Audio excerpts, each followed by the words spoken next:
Tahukah kalian bahwa di dunia ada lebih dari 2,5 miliar gamer? Kurang lebih sepertiga penduduk dunia. Wow!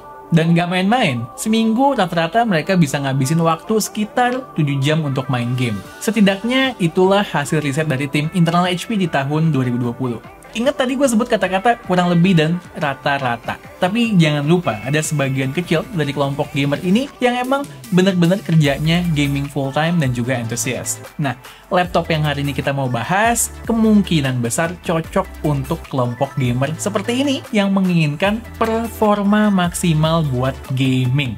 Omen 16 by HP versi AMD.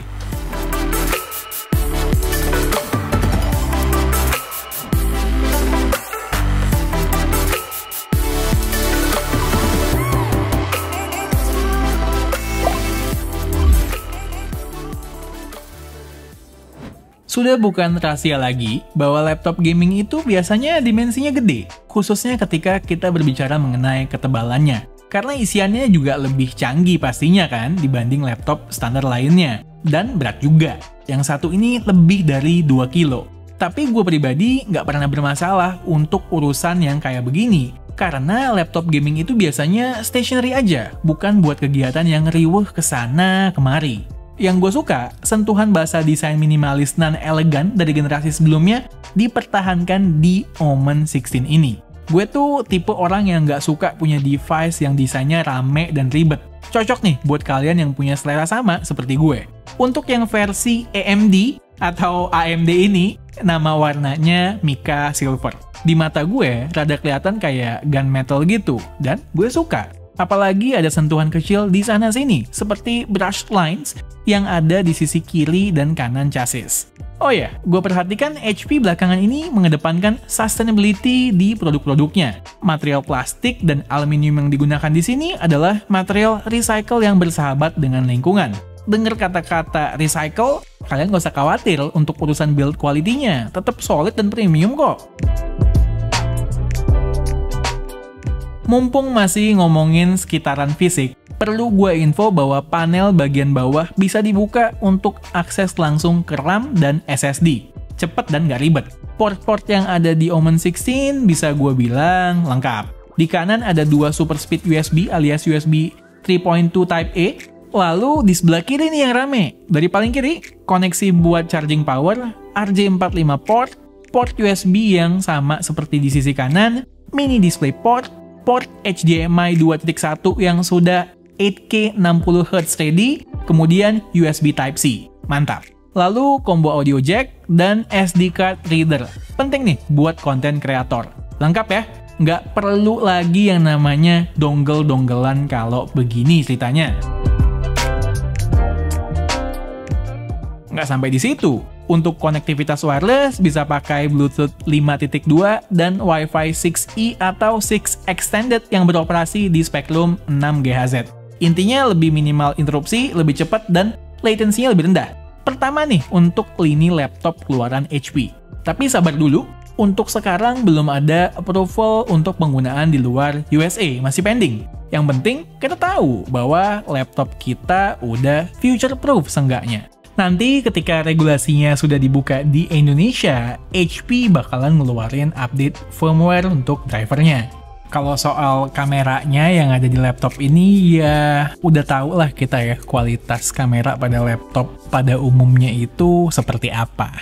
Untuk kalian yang hobi live di saat gaming atau streamer, mungkin kalian bisa invest di setup kamera eksternal yang kualitasnya lebih baik daripada ini. Layarnya bisa gue buka dengan satu jari. Lumayan lah buat gayaan. Yang lebih gaya lagi menurut gue, desain floating hinge-nya yang lebih terlihat futuristik ketimbang generasi sebelumnya. Ini kayak di reverse gitu. Hinge-nya sendiri solid, bisa stop di berbagai posisi, maksimal di 135 derajat. Dengan begini, output airflow di belakang tidak terhalangi. Untuk cons-nya memang dengan desain begini kalau kesenggol dikit mudah goyang layarnya. Dengan form factor yang nggak berbeda jauh, ukuran layar Omen 16 lebih gede ketimbang pendahulunya. 15,6 inch versus 16,1 inch. Asik. Rasionya sih tetap sama ya, 16:9. Pas lah, lebih banyak konten game yang muat dan bisa dinikmati secara horizontal. Seperti yang bisa kalian lihat, bezel-bezelnya emang bukan yang paling tipis yang pernah gue coba. Yang paling tebel tuh yang bawah. 3 sisi lainnya lumayan slim. Terus untuk finishing layarnya sendiri matte, jadi pantulan cahaya bisa diredam dengan baik. Ditambah sudah ada sertifikasi TUV Eye Safe yang ditujukan supaya mata kita mendapatkan efek samping yang lebih minimal sebagai akibat berlama-lama menikmati konten di layar Omen 16. By the way, ini panelnya IPS LED dengan refresh rate 144Hz. Goks, resolusinya Full HD. So far layarnya enjoyable sekalipun dipakai menikmati konten non-gaming atau sekedar ngelakuin kerjaan gue sebagai konten kreator. Untuk viewing angle-nya, decent aja. Terus, untuk penggunaan indoor, brightness-nya aman-aman aja. Gue nggak merasa kurang. Gue tahu, biasanya kalau gaming paling seru pakai headset. Tapi ada kalanya kuping gue begah pakai headset. Nah, performa setup dual speakers Bang & Olufsen-nya di Omen 16 menurut gue kece. Minim distorsi di volume maksimal, suaranya bulat nggak cempreng, bassnya masih berasa dan kenceng.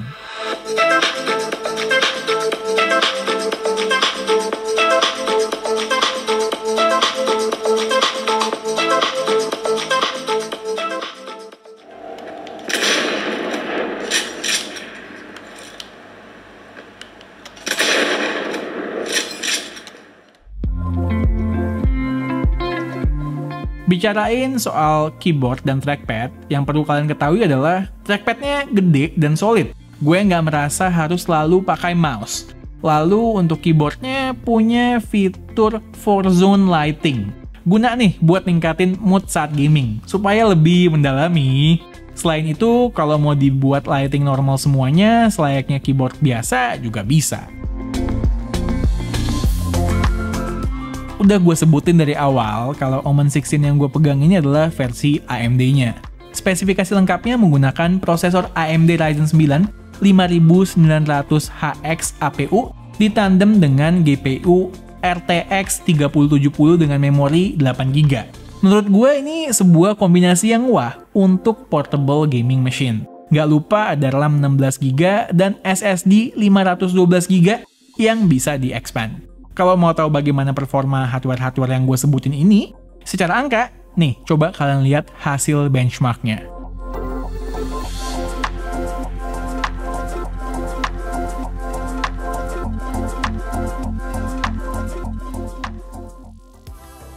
Mendingan kita cobain main beberapa game yang sering K2G mainin, lalu lihat hasilnya seperti apa. Yang pertama, Watch Dogs Legion. Dengan settingan very high, FPS-nya berkisar di antara 60 sampai dengan 80 FPS. Terkadang gue notice bisa drop ke antara 50 sampai 70 FPS. Rada kurang smooth nih kalau udah begini. Kalau mau lebih nikmat, turunin ke settingan high untuk dapetin FPS yang berkisar di antara 75 sampai dengan 92 FPS. Game kedua, Cyberpunk. Di settingan Ray Tracing Ultra, kita bisa dapetin FPS di antara 43 sampai dengan 65. Dengan catatan, bisa berasa FPS ring drop saat berada di pusat kota. Mendingan, turunin ke settingan high aja, karena bisa dapat 70 sampai 80 FPS. Tapi ya lagi-lagi, saat ke pusat kota, bisa drop ke 50 FPS. Game ketiga, Assassin's Creed Valhalla. Dengan settingan ultra high, gameplaynya smooth dengan rata-rata di sekitar 63 FPS. Tertingginya gue notice bisa mencapai 125 FPS.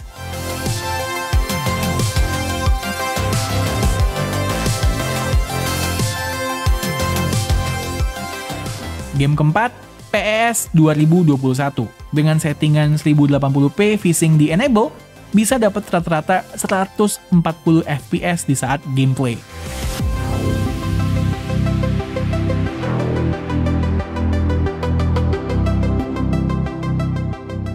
Lanjut ke game terakhir, apalagi kalau bukan FM21. Dengan settingan very high, bisa dapat rata-rata 140 FPS in-game.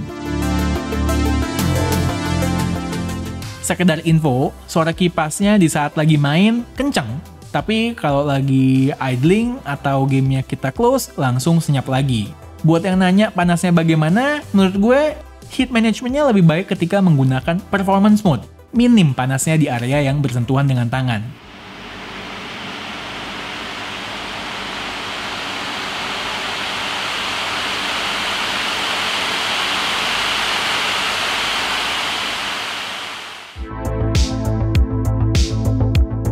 Ngomongin fan, hubungannya tentu sama cooling system. Yang ada di Omen 16 tentu lebih advance dari pendahulunya. Blade kipasnya lebih tipis dan lebih banyak, terus open area pada bagian bawah lebih gede, sehingga udara dingin bisa lebih banyak masuk. Kemudian ada 3 vent yang berfungsi sebagai outlet udara panas, 1 di kanan dan 2 di belakang. Ditambah desain atau cara kerja hinge-nya yang memudahkan airflow. Kalau kalian mau ngotak-ngatik lebih jauh, di Omen 16 ada tools yang namanya Omen Gaming Hub. UI-nya pun mudah dipahami. Di situ kita bisa memantau dan mengatur kinerja laptop ini. Balance mode misalnya buat kegiatan sehari-hari. Lalu performance mode untuk hal-hal yang lebih demanding, gaming berat misalnya. Saran gue, pakai mode performance di ruangan ber-AC untuk experience yang pol. Baterai yang digunakan Omen 16 adalah baterai 6 sel berkapasitas 83 Wh. Jujur, selama penggunaan laptop ini, gue hampir nggak pernah menggunakannya tanpa power source. Karena emang enaknya begitu ya. Aneh juga pakai laptop segede ini sambil mobile atau di pangku. Mau di rumah atau di luar rumah, pasti gue cari meja yang deket dengan colokan. Laptop gaming ya biasalah, ketahanan baterainya itu sekitar 2 jaman. Dari pengalaman gue tentunya. Terus untuk chargernya itu outputnya gede, 230 watt. Oke, HP Omen 16 harganya Rp29.999.000. Kalau pertanyaannya, apakah ini laptop gaming yang paling value deal atau yang paling affordable di pasaran? Mungkin jawabannya enggak. Tapi spesifikasinya menurut gue sudah oke dibandingkan dengan harganya. Kelebihannya ini adalah portable gaming machine yang capable untuk menjalankan game AAA sekalipun. Terus nggak cuma cocok buat gamer, konten kreator kelas berat juga cocok.